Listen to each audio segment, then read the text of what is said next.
Hello, everybody, and we welcome you in this evening, Tuesday, October 6th, 2011, as the sights and sounds of sticks, blades, vulcanized rubber fills the air. It's time for the 2011-2012 NHL regular season to begin. So glad you could join us here on our Season 2 premiere. As always, I'm your host, Casey Stamp. Excited to be back for another fantastic season of Pittsburgh Penguins hockey. And with us today, the newest member of the Iceberg panel, Luke Courtwright. So glad you could join us, Luke. Thanks for coming and joining us here. How are you doing tonight? I'm great, and it's great to have hockey back. Certainly fantastic to have hockey back. Well, folks, as the hockey season opens tonight, we certainly have a lot to discuss here. We're going to start with the breakdown and analysis of the Pittsburgh Penguins Vancouver Canucks game as the Penguins take on the defending Western Conference champs. We're also going to be discussing Brendan Shanahan's impact on the league thus far. We're going to be talking about Marc-Andre Fleury and the race for the Vezina, and we're going to have some trophy predictions all coming your way when we return here on the Pens Iceberg. Welcome back.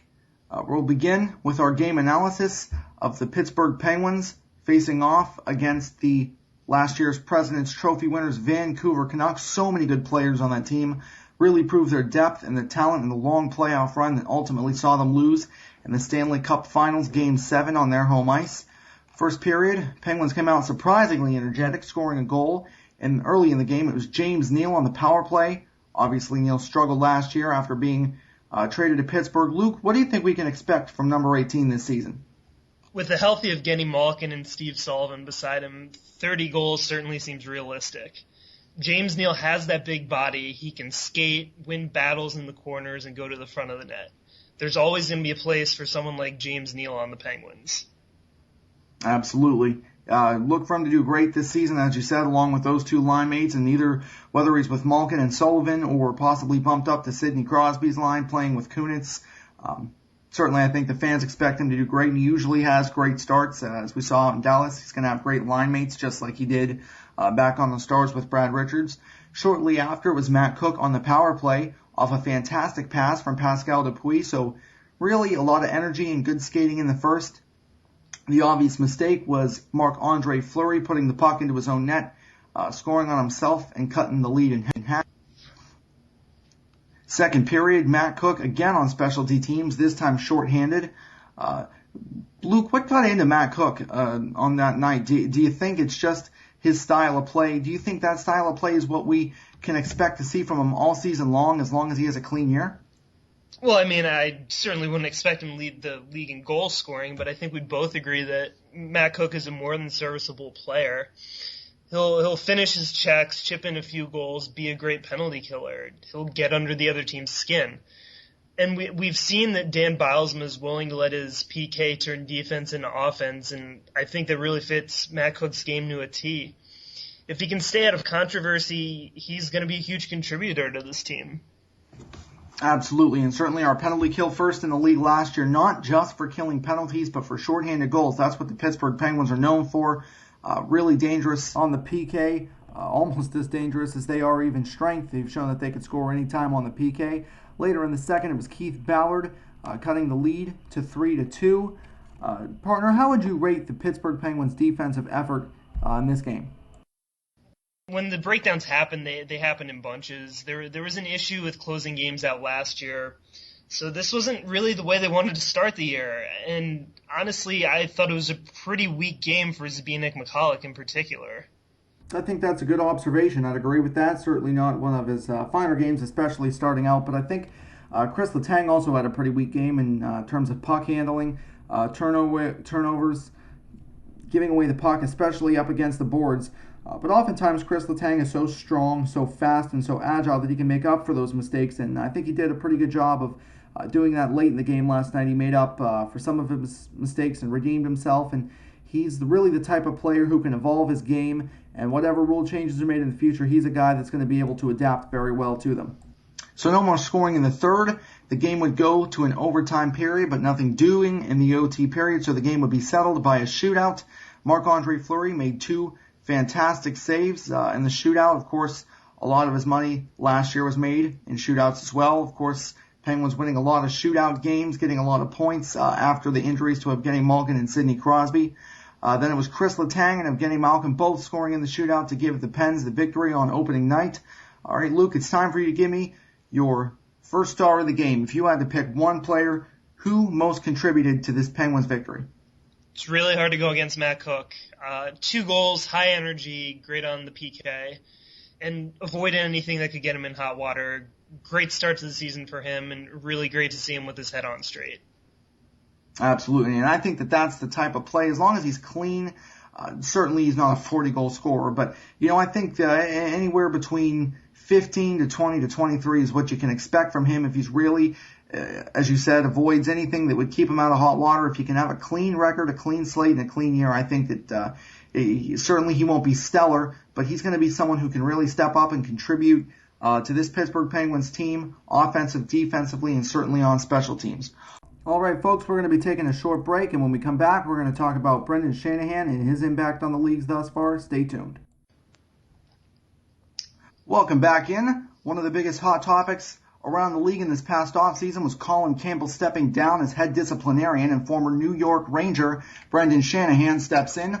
Already we've seen a few big suspensions on repeat offenders, and obviously the league's number one priority is to make the players safe as humanly possible. Last year with the addition of Rule 48, and now this year's addition to it with Rule 48.1, where all hits targeting the head, regardless of which direction they come from, are subject to fines and suspensions.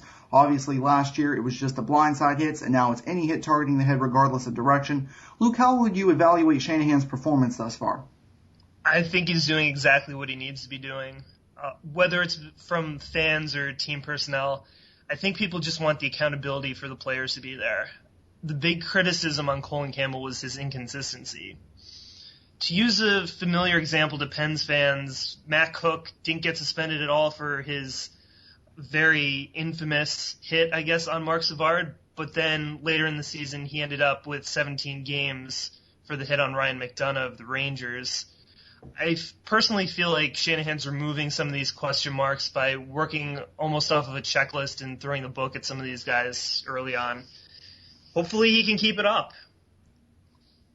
Absolutely, and I think that a lot of what fans were looking for out of Colin Campbell, I certainly think that a lot of them feel that they didn't get, was that consistency.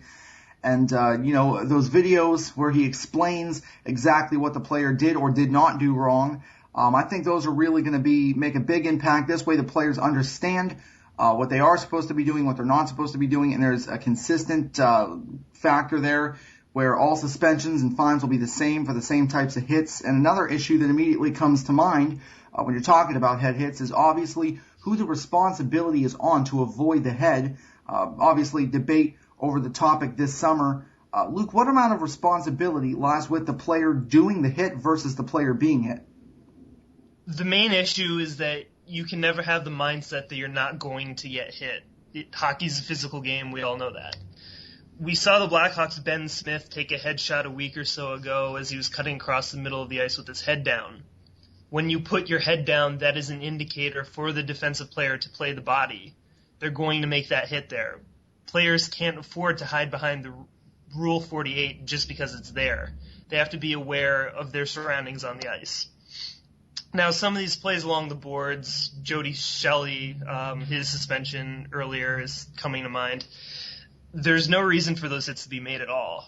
When a player has his back turned, that's supposed to show a clear stop sign for any defending player. I'm pretty happy with Shanahan's videos because he makes it clear when a player targets the head. You can hit someone in the head without meaning to. That's very possible. I think they're making a point to take any goon mentality out of the game, which I think as a fan, that's all you can ask for. Obviously, when you're talking about these types of hits and these types of injuries, a lot has been made of concussions, certainly to star players. You think of Sidney Crosby, Brad Richards for a while last year. He missed about 10 games. Marc Savard likely done. Mark Stahl, Marian Gaborik, and the league has instituted new concussion protocol.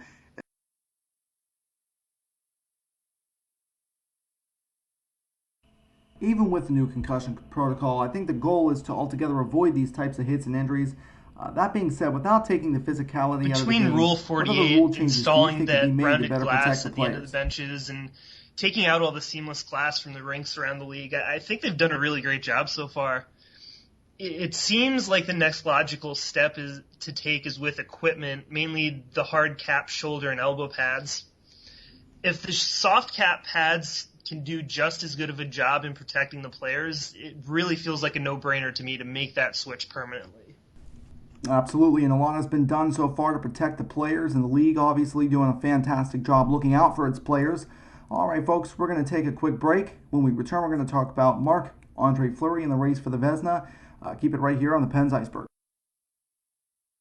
Welcome back. Casey Stamp alongside Luke Courtwright. Over the course of the last few years, I don't think that there's been any doubt that Marc-Andre Fleury has been one of the most talented and consistent goaltenders in the league, and yet his name hasn't come up for a Vezina. Of course, he had the bad start to last season, but he's really the backbone of this Pittsburgh Penguins team. I mean, you talk about Sidney Crosby, Evgeny Malkin, and Jordan Staal, but this is the guy who really holds it all together. He performs well not only in the regular season, but in the playoffs. Of course, he had that shutout in Game 1 of the Pens Bolt series last year, and then there was the save in 09 on Nick Lidstrom on that final shot. A lot of us that were watching that game thought it might go in, and who knows how that would have gone had it gone to overtime. Do you think that it's finally time for Marc-Andre Fleury to take home that Vezina trophy that's eluded him for such a long time? I don't know. So much of the Vezina is just circumstance, really. Josie Theodore has won it, but Roberto Luongo hasn't. The Penguins aren't built around Fleury. He's never going to be the guy in Pittsburgh. You can look at his season last year, how he played down the stretch without Crosby and Malkin, but he still wasn't even a finalist for the Vezina. And honestly, I'm really not sure I would have picked him over any of the goalies that were nominated. I think it was Tim Thomas, Luongo, and Pekka Rinne. They were all huge parts of their team, obviously.